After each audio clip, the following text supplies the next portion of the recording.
Hello everyone, I'm Luke Neller and welcome to Best Replays of the Week. This week we have a Stug 3 spotting for artillery, a Jumbo Sherman racing against the clock, and the amazing Houdini. Enjoy!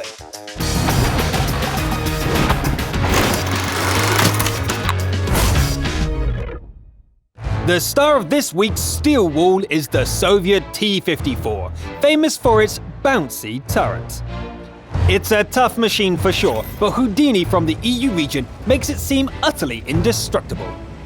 Houdini pushes far ahead of the Allies and opens fire. The Great Escape Artist's turret is painted with four-leaf clovers, and due to luck or skill, it bounces everything thrown at it. Houdini is up to 3 kills, and with minimal damage. The only serious threat is a Störer Emil taking shots from the rear. Okay, some of that is starting to sting a little. Maybe it's time to get closer. First, this pesky AMX. And then this impatient guy who couldn't wait for his turn. The finale is making an enemy T-54 disappear. The rival puts up a fight, and allies are eager to take the kill as well. It doesn't matter, a performance like this deserves a Top Gun ending, and that is what we get. A whopping steel wall worthy 8,000 blocked and 7.5k dealt. That's 38 non-penetrating hits. What a show from the great Houdini!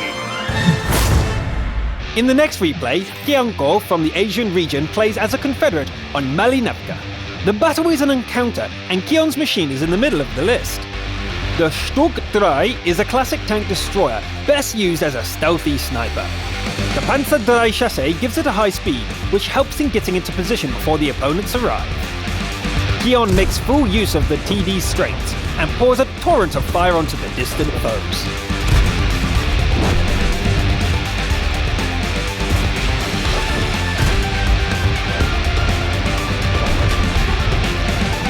An audacious enemy gets into cover in the capture circle, but allies finish it off anyway. These bushes have served their purpose, and it's time to go hunting. A low-tier medium threatens the team's artillery, but Kion soon puts a stop to that. The Matilda seems like an easy mark, but firing on it gives away Kion's position. An artillery strike breaks a track, but a speedy repair kit use means that the Stug barely slows down. Kion hunts down the nippy British SPG, avoiding retaliatory strikes by a narrow margin. That leaves 2 SPGs to deal with. The Stug has terrible accuracy on the move, but all it needs to do is to spot the targets for the Allies. Victory comes with a team effort. A classic TD game with a nice Confederate spirit. Well played. We move on to an encounter at Redshire, where Mieczyslav 83 from the EU region goes on a Top Gun rampage in a T-44. The match starts almost like a sniper replay, with Mieczyslav taking the high ground and providing long-range fire support. Things warm up when the enemies drive into the capture circle and the T-44 drives into close combat.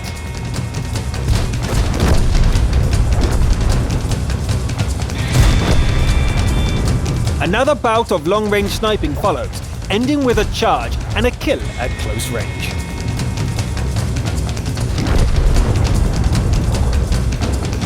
This Jagdtiger takes some killing, and all the allies are dead before it finally goes down.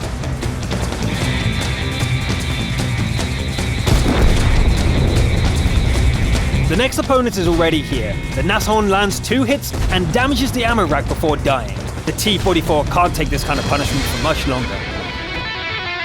The remaining enemies are all in Tier 8 machines, except for this T-29. The Heavy survives the first hit, but dies without firing a shot. An untouched IS-3 is approaching like the wrath of God. Mieczyslav would need to kill the Super Pershing first, but there's only time for a single shot. The Heavy goes for a round, but a detracking shot stops it dead. The Pershing floods its shot, and Mieczyslav takes the opportunity to put it out of its misery. Mieczyslav opens up some distance to the IS-3 and runs straight into a Ferdinand. APCR rounds bounce off its thick hide, but the superior agility of the T-44 carries the day. That's 10 kills with a full health IS-3 to go. Mieczyslav can't risk a single hit, and if that wasn't enough, the ammunition is starting to run out. Mieczyslav takes the scenic route around the map, and the enemy starts the capture attempt. Approaching from this direction catches the IS-3 looking the wrong way, but Mieczyslav wastes a shell on a snapshot. Another trip around the countryside, and another attempt, this time from ambush. That's more like it, but killing it like this would take forever. Mieczyslav heads into the capture zone and challenges the IS to a close-range fight. Another shell is wasted, but the next two punch through the armor. The IS lands a shot as well, but it fails to penetrate the turrets. Mieczyslav should paint on some of those clovers after that. Just 2 real shells left now. The first one strikes through, but the enemy will have reloaded now. Mieczyslav hesitates and retreats when the IS-3 goes on the attack. The T-44 climbs the hill and catches the opponent peeking cautiously around its edge. Check and mate, buddy. Mobility beats armor. What an excellent Top Gun game, with a nice medium versus heavy demonstration at the end. Li Shangwang from the North American region defends the base in a Jagddiga.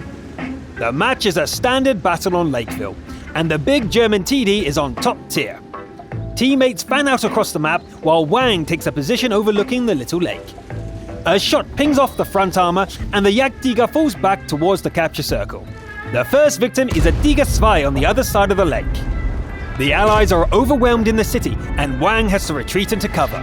The Jagddiga takes a pounding, but as soon as it's in cover, it's time for payback. The mighty 128mm deals hammer blows to the enemies, but they are starting to get through the Jagddiga's front armor surprisingly often. The enemy advance seemed to have stalled, and Wang takes out a T-54 for good measure.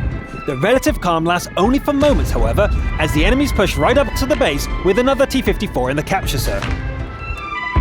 That takes care of him, and the Bulldog can go back to the garage as well. An IS-3 pushes into the circle, but it doesn't last for long. The Defender is up to a Top Gun already, but the enemies just keep on coming. The remaining Allies help with taking out an IS-3 autoloader, but one of them bites the dust only moments later. The killer reveals themselves, and justice is swift and deadly. Wang is spotted and nearly killed from behind. It's yet another T-54! No wonder they're called cockroaches, as they seem to be everywhere. It takes a while to get to it, but when the shoe comes down, the roach is no more.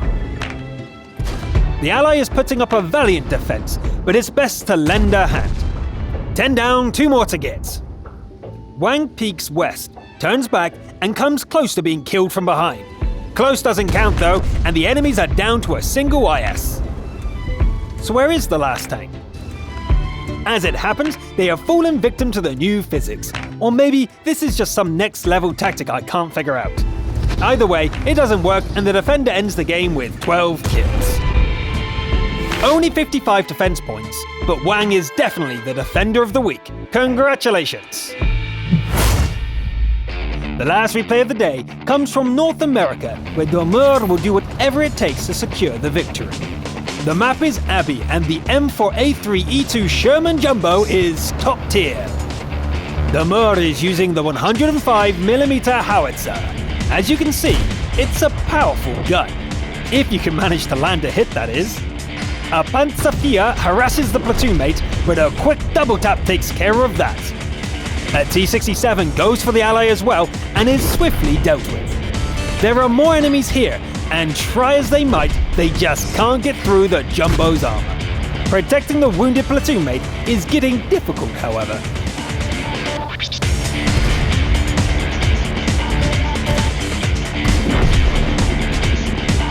An enemy Sherman charges the friendly SPG.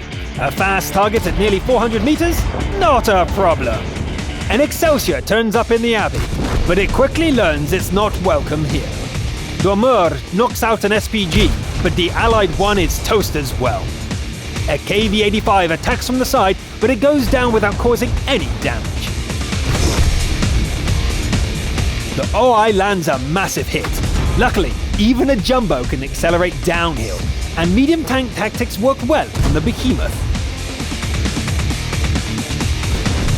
The last ally is dead as well, and the enemies are about to capture the base. Dormeur gives it all she's got, and is just in time to reset the capture for 100%! Whew! The enemies didn't like that one bit, and they aren't shy about letting Dormeur know about it. Shots ping off the jumbo and artillery strikes very close. The KV finds a weak spot in the armor and takes the jumbo below 100 HP before dying itself. Dormeur loops around to the other side of the hill and resets the capture once again, this time from 88%. Staying here to kill the Churchill was risky, as the arty must be lining up a shot. It takes 2 more shots to finish off the heavy, with enough time left to hug the cliffside for cover. That's 10 kills, with 1 SPG left to deal with. The jumbo is so beat up that a shotgun attack would finish it off, so this has to be done right. At the enemy base, it turns out the arty has gone for a cap. The slow jumbo has to race the capture bar for the 3rd time, and once again, it proves to be fast enough.